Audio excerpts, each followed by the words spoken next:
Hey friends, today we're gonna make a cereal and milk cake. So I'm gonna begin this by baking off my cake layers. I'm making them better with a product called Season Cake from Zealandia.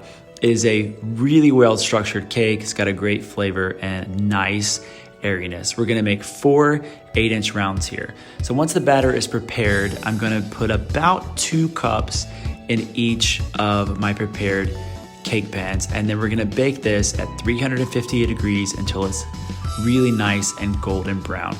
After that, we'll let it cool, and then we'll turn our cakes out. So I have put a little bit of parchment paper on the bottom, so I have to peel that off as well. And then we're gonna take the tops off the cakes and divide them up. I want this cake to be really tall, so we're gonna make a total of 8 layers here. So I'm just doming each cake, and then I'm sliding my knife through to make each cake into 2. So 4, each one being 2, makes 8 layers total.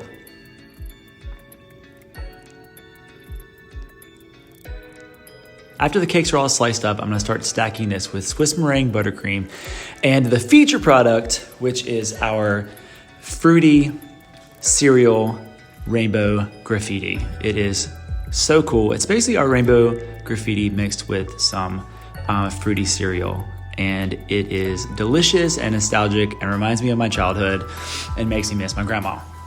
That's it, Fruity Rainbow Cereal Graffiti. So I'm stacking this up. It's 8 layers, so yes, it's going to be very, very tall. And then after I do this, I'm gonna get it in the cooler and let it firm up completely, get it super cold, and then we're going to trim the sides. This is so I can make room for the buttercream in between the board and the cake itself. It also trims off some of the caramelization so that when you cut it open, it has a nice look to it.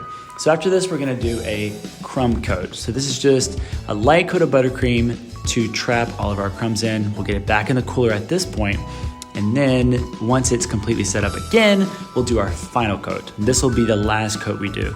So this coat I put on, get it nice and tight, or as nice and tight as I can. I usually put it back in the cooler, let it firm up again, and then I'll cut back through it to make it super, super nice and smooth. Now it's time to add our fruity cereal graffiti there. And then we're going to do a drip here. This is our quote unquote milk. This is a product called Dip from the same company in neutral. So it's not vanilla.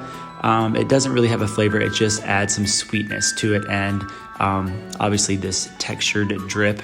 And then we'll add a little bit more of the cereal on the top. And that's pretty much it. How cool is that? Yes, it is breakfast time. We gotta cut into it, of course. Hey, by the way, subscribe, like the video, follow us for more. Yes.